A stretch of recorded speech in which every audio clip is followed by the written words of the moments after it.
નમસ્કાર વિદ્યાર્થી મિત્રો, ફરીથી સ્વાગત છે। વાત કરીએ છીએ ચેપ્ટર નંબર 13 એટલે કે લક્ષ અને વિકલનની।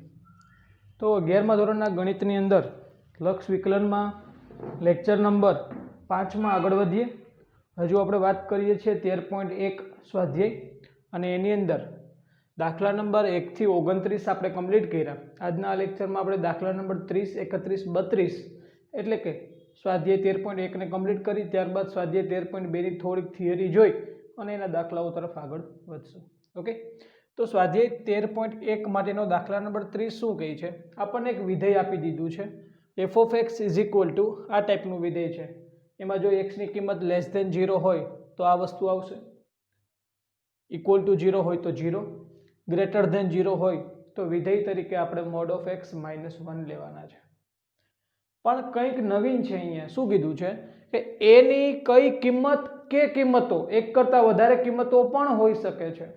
તો a ની કઈ કિંમતો કે કિંમતો માટે આનું અસ્તિત્વ છે, limit x tends two a f of x નું અસ્તિત્વ છે a ની કઈ કિંમત માટે। આપણે a ની કિંમત જાણતા નથી કે ધારો કે a બરાબર 5 હોય, a બરાબર 4 હોય, a બરાબર 1 હોય, આપણે એવું કશું જાણતા નથી। માની લો કે આપણે a બરાબર 1 જાણીએ છીએ તો શું કરીએ? Limit x tends to 1 minus f of x, પછી આને ટૂંકમાં આપણે શું કહીએ? ડાબી બાજુનું લક્ષ, ઇંગ્લિશમાં સમજવું હોય તો LHL, left hand limit. Okay, ને એવી જ રીતે limit x tends to 1 plus f of x એટલે કે જમણી બાજુનું લક્ષ, કે જેને આપણે કહીએ રાઈટ હેન્ડ લિમિટ। ઓકે, તો ડાબી બાજુનું લક્ષ અને જમણી બાજુનું લક્ષ આ બંને સરખા થાય તો અસ્તિત્વ છે ને સરખા ના થાય તો અસ્તિત્વ નથી। પણ ક્યારે? કે જ્યારે આપણી પાસે a ની કોઈક કિંમત હોય ત્યારે।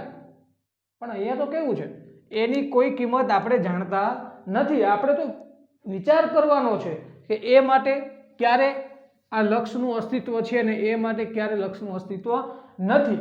તો એક વસ્તુ કોમન છે કોઈ પણ માટે કે ભાઈ જે આ a છે એના માટે હું ત્રણ વસ્તુ રજૂ કરી શકું કે ભાઈ કાં તો a છે એ ગ્રેટર ધેન 0 છે, અથવા તો a છે એ ઇક્વલ 0 છે, અથવા તો a જે છે એ લેસ ધેન 0 છે। ઓકે, અહીંયા લેસ ધેન 0 રાખો અને અહીંયા ગ્રેટર ધેન 0 રાખો। કહેવાનો મતલબ શું થયો કે આ જે a ની ચર્ચા આપણે કરીએ છીએ એના માટે ત્રણ કેસ ઊભા થાય, ત્રણ કન્ડિશન ઊભી થાય છે, ઋણ, ધન અને શૂન્ય। એના સિવાય તો હશે નહીં, કારણ કે આમાં ટોટલ કિંમતોનો સમાવેશ થઈ જાય છે। મતલબ કે આપણે અહીંયા ત્રણ કેસની ચર્ચા કરવાના છીએ। ઓકે, તો ચલો વન બાય વન આપણે એક પછી એક કેસ માટે આગળ વધીએ, જોઈએ શું થશે। સૌપ્રથમ આપણે વિચારીએ a લેસ ધેન 0 માટે।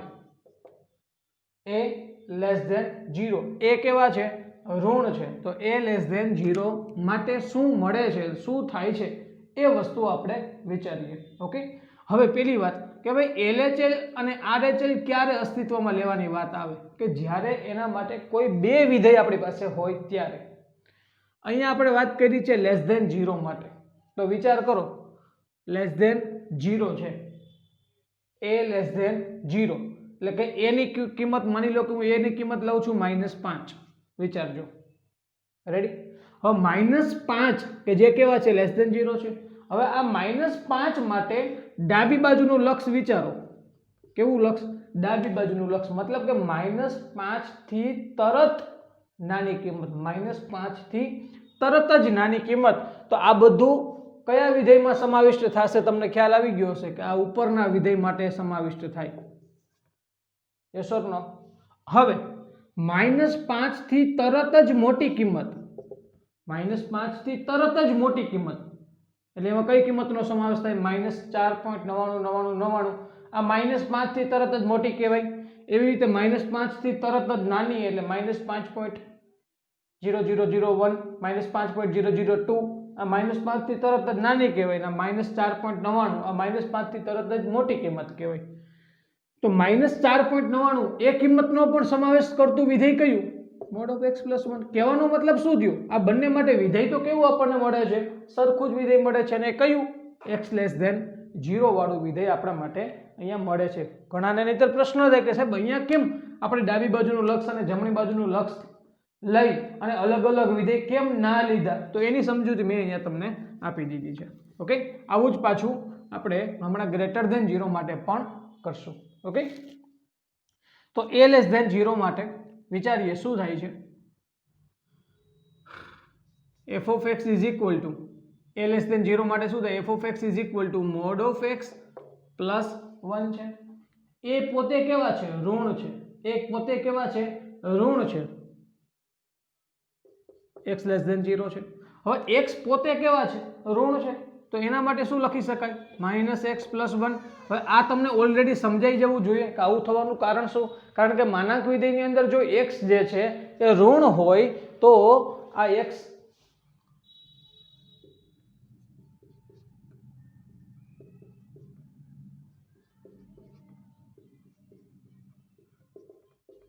mod of x is equal to -x થાય. માનાંક વિધેય હોય અને x લેસ ધેન 0 હોય તો mod of x equal to -x થશે. ઓકે, તો f of x equal to -x + 1. હવે limit x tends two a f of x is equal to limit x tends two a f of x ના બદલે શું લખવાનું થશે? Directly આપણે -x + 1. હવે x ની કિંમત મૂકી દો a એટલે કે -a + 1. આ આપણું ફાઇનલી આન્સર મળે છે આપણને ક્યારે? a લેસ ધેન 0 હોય ત્યારે.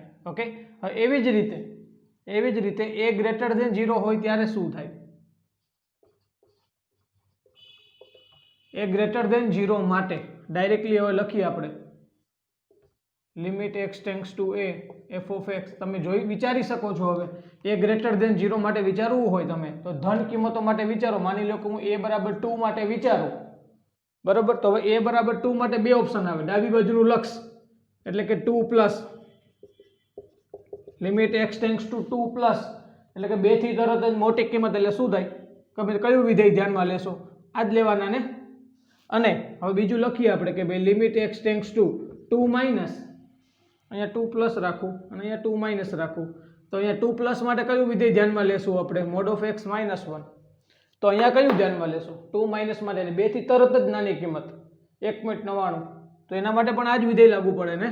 તો અહીંયા પણ કયું વિધેય લાગુ પડશે? mod of x -1 લાગુ પડે. ઓકે, તો આની સમજૂતી પણ મેં તમને આપી દીધી.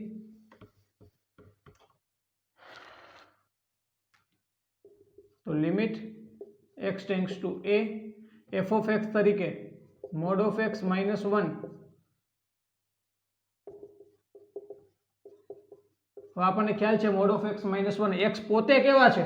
પોતે x કેવા છે? ધન છે. પોતે ધન છે એટલા માટે x -1 જ રહી. હવે x ની વેલ્યુ 1 મૂકી દો, સોરી x ની વેલ્યુ a મૂકી દો તો a -1. તો આ આપણો ફાઇનલી આન્સર મળે છે a ગ્રેટર ધેન 0 માટે. ઓકે વિદ્યાર્થી મિત્રો, અહીંયા પણ આ રીતે લખી શકાય કે mod of x માટે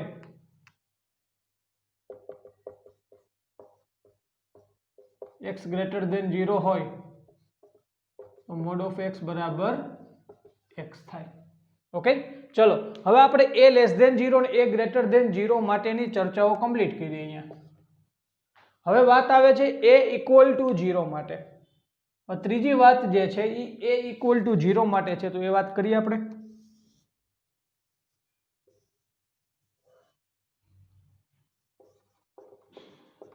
a ઇક્વલ ટુ 0 માટે સૌપ્રથમ આપણે ડાબી બાજુનું લક્ષ વિચારીએ.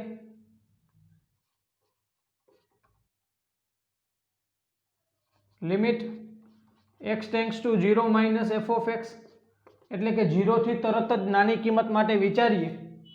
જો ભાઈ અહીંયા a ઇક્વલ ટુ, મેં હમણાં એક્ઝામ્પલ લીધું ને, a ઇક્વલ ટુ 2 તો 2 થી તરત જ મોટી 2 થી તરત જ નાની. તો આ બંને માટે કોઈ એક જ વિધેય હતું. કયું? આ ત્રીજા નંબરનું. એવી રીતે અહીંયા મેં a બરાબર -5 લઈને તમને સમજાવ્યું તો એના માટે પણ કોઈ એક જ વિધેય હતું. કયું? પહેલું. બટ x ઇક્વલ ટુ 0 અથવા તો a ઇક્વલ ટુ 0 આના માટે ટોટલ બે વિધેય લાગુ પડશે. કઈ રીતે સમજાવું છું. 0 થી તરત નાના તો એના માટે આ પહેલું વિધેય લાગુ પડે. 0 થી તરત મોટી કિંમત તો એના માટે આ બીજું વિધેય લાગુ પડે. તો અહીંયા બે વિધેય લાગુ પડશે. x tends to 0 minus f of x. તો એના માટે મારે શું લખવું પડે? તો કે limit x tends to 0 minus માટે આ વિધેય લાગુ પડશે mod of x + 1. એટલે કે આપણો આન્સર શું મળે? પોતે ઓલરેડી કિંમત કેવી છે? ઋણ કિંમત છે. તો મોડ ઓફ એક્સ નો આન્સર શું આવે? -x+1.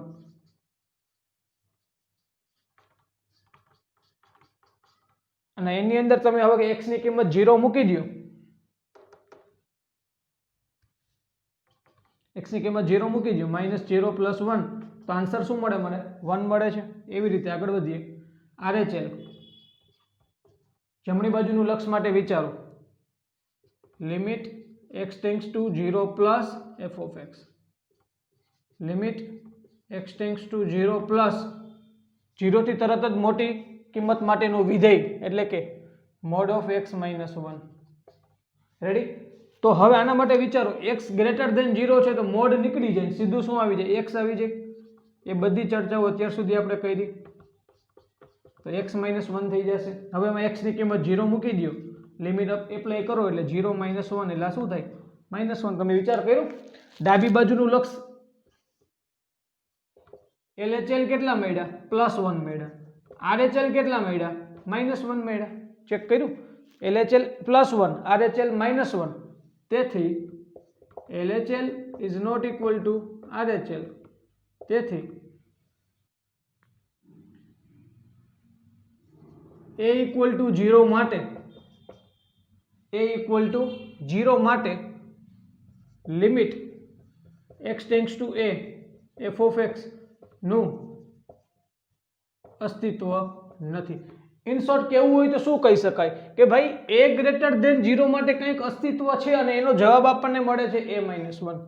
a લેસ ધેન 0 માટે કંઈક અસ્તિત્વ છે અને એનો જવાબ આપણને મળે છે -a+1 અથવા તો 1 - a. a -1 અને 1 - a આ બે જવાબ મળે છે.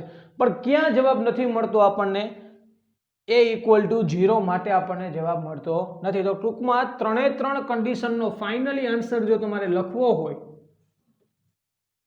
ત્રણે ત્રણ કન્ડિશનનો ફાઇનલી આન્સર જો તમારે લખવો હોય તો લખી શકાય કે આમ પ્રત્યેક a belongs to R માટે, પ્રત્યેક a belongs to R માટે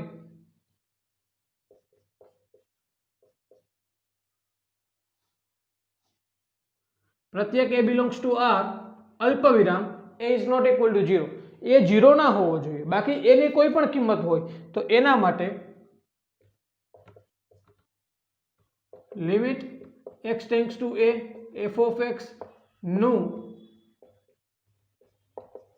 અસ્તિત્વ છે. ઓકે, તો આ limit x tends two a f of x નું અસ્તિત્વ છે, પણ ક્યારે?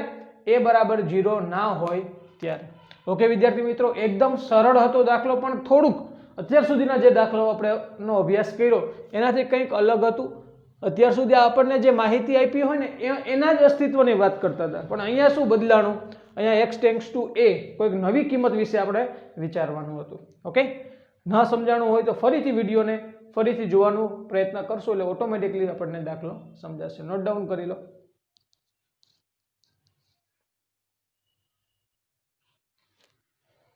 ઓકે વિદ્યાર્થી મિત્રો, ત્યારબાદ ક્વેશ્ચન નંબર 31 ઉપર આપણે આગળ વધીએ. જો વિધેય f of x, આપણને એક વિધેય આપ્યું છે, વિધેય આપેલી આ લિમિટને સંતોષે તો limit x tends to 1 f of x આપણે મેળવવાના છે. તો આપણને પહેલા શું આપ્યું? તો કે limit x tends to 1 f of x -2 upon x² - 1 equal to π. સૌ પ્રથમ હું શું વિચારીશ કે ભાઈ આ જે લિમિટ છે ને એ લિમિટ આપણે અંશને પણ આપીએ અને છેદને પણ આપીએ. આવું આપણે આગળના લેક્ચરમાં ભણી ગયા. લિમિટ તમે બંનેને આપી શકો. તો જુઓ, તો સૌ પ્રથમ હું લિમિટ અંશને આપવાનો પ્રયત્ન કરું. Limit x tends to 1 f of x -2, આ અંશને મેં લિમિટ આપી દીધી. એવી જ રીતે હું લિમિટ આપી દઉં છેદને, તો limit x tends to 1 x² - 1 is equal to π. Okay, હવે શું કરીએ? અંશની લિમિટ એમને એમ રાખીએ આપણે કે limit x tends to 1 f of x -2 is equal to, અને એની અંદર પણ એક કામ થઈ શકે ભાઈ. શું થઈ શકે કે અંશમાં પણ બે ભાગ છે, જો f of x અને -2, તો એ બંનેને પણ પર્સનલી તમે લિમિટ આપી શકો. તો હું શું કરું? અહીંયા limit x tends to 1 f of x ને આપી દઉં, એટલે limit x tends to 1 f of x માઇનસના minus limit x tends to 1 આ 2 ને આપી દીધી લિમિટ આપણે ઇઝ ઇક્વલ ટુ પાઈ આ વસ્તુ જે છે એ પાઈના મલ્ટિપ્લિકેશનમાં જતી રહી તો લિમિટ x ટેન્ડ્સ ટુ 1 આ x સ્ક્વેર માઇનસ 1 ના મલ્ટિપ્લિકેશનમાં જતી રહી છે ઓકે ચલો હવે શું થશે વિચારો તો limit x tends to 1 f of x કે જે આપણો પ્રશ્ન છે એ તો આપણે મેળવવાના છે આ તો એમને એમ રહ્યા તમે અહીંયા 2 ને લિમિટ આપી દો આ 2 જે છે એને તમે લિમિટ આપો એટલે શું ફેર પડે કાંઈ ફેર ના પડે કારણ કે એમાં 2 પાસે કોઈ x છે નહીં એટલે આન્સર શું મળે મને માઇનસ ના માઇનસ અહીંયાથી આન્સર મળશે 2 is equal to pi into અહીંયા લિમિટ આપી દો તમે જેવી લિમિટ આપશો x ટેન્ડ્સ ટુ 1 કરશો તો x નો સ્ક્વેર એટલે 1 નો સ્ક્વેર 1 અને 1 માઇનસ 1 તો તમને ખ્યાલ આવી જાય 1 માઇનસ 1 એટલે શું થાય 0 થાય એટલે પાઈ ઇન્ટુ 0 ફાઇનલી આપણને કેટલા મળે છે ભાઈ 0 મળે છે ઓકે ચલો તો આ શું થયું હવે limit x tends to 1 f of x is equal two -2 ને સામેની બાજુ જવા દો તો +2 તો આ રીતે આપણને ફાઇનલી આન્સર મળે છે limit x tends to 1 f of x is equal two 2 આ વેલ્યુ આપણે જોઈતી હતી તો એ વસ્તુ આપણને અહીંયા મળી જાય છે મેં અહીંયા કઈ થિયરીઓનો ઉપયોગ કર્યો તો કે ભાઈ એના બેઝિક નિયમ જે હતા લક્ષના લિમિટ બેઝિક નિયમ અંશ અને છેદને લિમિટ મળે સરવાળા બાદબાકીમાં બે વસ્તુ હોય તો બંનેને પર્સનલી લિમિટ મળે તો બસ એ બેઝિક નિયમોનો આપણે ઉપયોગ કર્યો અને ફાઇનલી આપણને આન્સર મળે છે ઓકે નોટ ડાઉન કરી લો ઓકે વિદ્યાર્થી મિત્રો સ્વાધ્યાય 13.1 નો દાખલા નંબર 32 એટલે કે છેલ્લો દાખલો ખૂબ જ સરસ દાખલો છે થિયરી મસ્ત સમજવા જેવી થિયરી છે જોઈએ જો f of x is equal two આપણને એક વિધેય આપી દીધું છે x ની અલગ અલગ કિંમતો માટે અલગ અલગ વિધેય લાગુ પડશે x લેસ ધેન 0 હોય તો પહેલું x ની વેલ્યુ 0 to 1 એટલે કે 0 થી 1 સુધી 1 પણ લેવાના અને 0 પણ લેવાના એવી કોઈ કિંમતો હોય તો બીજું વિધેય અને 1 થી મોટી કિંમતો માટે આ ત્રીજું વિધેય હોય તો કયા પૂર્ણાંકો m અને n માટે મતલબ કે m અને n ની એવી કઈ કિંમતો માટે આપેલા બે લક્ષના અસ્તિત્વ હોય તો આપણે 1 by 1 ચર્ચા કરીએ તો પહેલી ચર્ચા મારે કરવી છે limit x tends to 0 f of x એનું અસ્તિત્વ ક્યારે હશે ભાઈ એક વસ્તુ આપણે કોમન સમજી જઈએ કે આપેલા આ વિધેયનું અસ્તિત્વ ક્યારે હોય તો કે ભાઈ જ્યારે limit x tends to 0 minus f of x is equal two limit x tends to 0 plus f of x થાય ત્યારે આપેલા આ લક્ષનું અસ્તિત્વ હોય આવી થિયરી આપણને ખ્યાલ હોવી જોઈએ ઓકે અને એવી જ રીતે આપેલા આ લક્ષનું અસ્તિત્વ ક્યારે હશે કે જ્યારે limit x tends to 1 minus f of x is equal two limit x tends to 1 plus f of x થાય ત્યારે આપેલા આ લિમિટનું અસ્તિત્વ હશે એવું અહીંયા ફાઇનલ થાય છે ઓકે ચલો હવે વાત શું કરવી છે આપણે 1 by 1 એની સાબિતી તરફ આપણે આગળ વધીએ દાખલાને સોલ્યુશન તરફ લઈ જઈએ જોઈએ તો limit x tends to 0 f of x માટે એના અસ્તિત્વ માટેની મારે જો વાત કરવી હોય તો સૌપ્રથમ એનું ડાબી બાજુનું લક્ષ એટલે કે limit x tends to 0 minus f of x જો વિચારજો 0 ની ડાબી બાજુનું લક્ષ એટલે કે 0 કરતા તરત જ નાની કિંમતો માટેનું વિધેય 0 થી નાની કિંમતો માટેનું વિધેય શું છે વિચારજો તો limit x tends to 0 minus વિધેય તરીકે શું આવશે mx સ્ક્વેર પ્લસ n હવે એમાં x ની કિંમત એપ્લાય કરી દો જેવી તમે x ની કિંમત 0 અહીંયા એપ્લાય કરશો એટલે કે લિમિટ એને આપશો એટલે શું થાય m into 0 square plus n મતલબ મને મળે શું n મળશે ઓકે ચલો હવે વાત કરીએ આપણે RHL જમણી બાજુનું લક્ષ એટલે કે limit x tends to 0 plus f of x limit x tends to 0 plus f of x 0 થી મોટી 0 થી તદ્દન મોટી પ્રશ્ન થાય કે સાહેબ 0 થી મોટી કિંમત એટલે કે 0 થી મોટી કિંમત માટે તો બીજા નંબરનું વિધેય પણ લાગુ પડે અને ત્રીજા નંબરનું વિધેય પણ લાગુ પડે અમારે કયું લેવાનું કારણ કે 1 થી મોટી હોય એ તો ઓલરેડી 0 થી તો મોટી જ હશે પણ મેં એમ કીધું 0 થી તદ્દન મોટી તરત જ મોટી તદ્દન નહીં પણ તરત જ મોટી તો એના માટે બીજા નંબરનું વિધેય લાગુ પાડવાનું અને કદાચ ત્રીજા નંબરનું પાડો તો પણ તમારો જવાબ તો સાચો જ પડશે. હમણાં જોઈએ આપણે. તો બીજા નંબરનું વિધેય આવશે nx પ્લસ m. એક્સની વેલ્યુ 0 એપ્લાય કરી દો તો n ઇન્ટુ 0 પ્લસ m. તો અહીંયા મળ્યું શું આપણને? m. ક્લિયર? તો અહીંયા n મળે ને અહીંયા શું મળે છે? m. એવી જ રીતે જો તમે ત્રીજા નંબરનું વિધેય લાગુ પાડ્યું હોય તો શું કરશો? અહીંયા nx ક્યુબ પ્લસ m આવે. એમાં તમે x ની વેલ્યુ 0 રાખી દો તો 0 નો ઘન 0 ઇન્ટુ n એટલે 0 પ્લસ m આન્સર આવે તેમ. તો અહીંયા પણ એવું જ થાત. ઓકે, એટલે એનો કાંઈ ફેર પડે નહીં. તો કહી શું શકાય કે આમ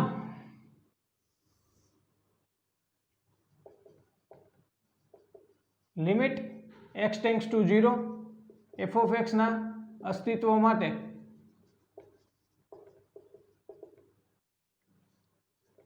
ડાબી બાજુનું લક્ષ બરાબર જમણી બાજુનું લક્ષ થવું જોઈએ. એટલે કે limit x tends to 0 minus f of x is equal two limit x tends to 0 plus f of x. તેથી m બરાબર n થવું જોઈએ. આ આપણો પહેલા લક્ષના અસ્તિત્વ માટેનો આન્સર થયો. આ વસ્તુ થઈ પહેલા લક્ષના અસ્તિત્વ માટેનો આન્સર, ફાઇનલ આન્સર. ઓકે વિદ્યાર્થી મિત્રો, તો limit x tends to 0 f of x નું અસ્તિત્વ ક્યારે કહેવાય કે એનું ડાબી બાજુનું લક્ષ અને જમણી બાજુનું લક્ષ સરખું થાય ત્યારે. એટલે કે તમે કોઈ પણ કિંમત લ્યો એનાથી મતલબ નથી, પણ એ બંને કિંમતો કેવી હોવી જોઈએ? સરખી. મતલબ કે તમે m અને n ની કોઈ પણ કિંમત લેશો એનાથી પ્રશ્ન નથી, પણ એ બંને કિંમતો કેવી હોવી જોઈએ? સરખી હશે તો જ આ limit x tends to 0 f of x નું અસ્તિત્વ હશે. ઓકે, ચલો આ પહેલું નોટ ડાઉન કરો, ત્યારબાદ આપણે સેકન્ડ લિમિટ પર આગળ વધીએ. ઓકે, તો હજુ સેકન્ડ લિમિટની વાત કરવાની બાકી છે, limit x tends to 1 f of x માટે. તો એના માટે વિચારીએ. ડાબી બાજુનું લક્ષ એટલે કે LHL is equal two limit x tends to 1 minus f of x is equal two limit x tends to 1 minus 1 થી તરત જ નાની કિંમત. વિચારો, દેખાય છે? 1 થી તરત જ નાની કિંમત. હજુ ઘણાને પ્રશ્ન થાય કે સર ઉપરનું વિધેય પણ આવે ને? નો ડાઉટ આવે, તો એના માટે પણ આ સાચું જ પડશે. પણ બેટર શું છે? 1 થી તરત જ નાની કિંમત. એના માટેનું વિધેય કયું કહેવાય? nx plus m. x ની વેલ્યુ કેટલી રાખવાની છે ભાઈ? 1 રાખવાની છે. તો n ઇન્ટુ 1 પ્લસ m. તો આ થયું શું? n plus m. ચલો આ LHL ની વાત કરીએ આપણે. હવે વાત કરીએ RHL, જમણી બાજુનું લક્ષ એટલે કે limit x tends to 1 plus f of x. 1 થી તરત જ મોટી કિંમત માટે 1 થી તરત x ગ્રેટર ધેન 1 જોયું? 1 થી તરત જ મોટી કિંમત માટે એટલે કે n x cube plus m. તો વિચારો, x ની કિંમત 1 ક્યુબ પ્લસ m. આ થયા n પ્લસ m. અહીંયા પણ એવું જ બન્યું, અહીંયા પણ એમ જ બન્યું. આમ limit x tends to 1 f of x ના અસ્તિત્વ માટે LHL બરાબર RHL થવું જોઈએ. તેથી limit x tends to 1 minus f of x is equal two limit x tends to 1 plus f of x. Therefore n plus m is equal to n plus m. આમ પ્રત્યેક, આનો મતલબ શું થયો? સમજવાનું શું? અહીંયા પણ n plus m આવ્યા ને અહીંયા પણ n plus m આવ્યા. એનો મતલબ એમ કે આ બંને સરખા મળ્યા. એટલે હા, ફાઇનલ થઈ ગયું કે x tends to 1 f of x નું અસ્તિત્વ છે. પણ તમને એમ પૂછે કે ભાઈ n અને m ની કઈ કિંમત માટે અસ્તિત્વ છે? તો ભાઈ વિચારો, અહીંયા પણ n પ્લસ m, અહીંયા પણ n પ્લસ m. એનો મતલબ એવો થયો કે કોઈ પણ m અને n ની કિંમત હશે ને, કદાચ કોઈ પણ કિંમતો, તો એ કોઈ પણ કિંમત માટે આપણને limit x tends to 1 f of x નું અસ્તિત્વ હશે. આમ પ્રત્યેક n અને m માટે limit x tends to 1 f of x નું અસ્તિત્વ છે. ઓકે, નહીતર જો આગળના દાખલામાં શરત શું હતી?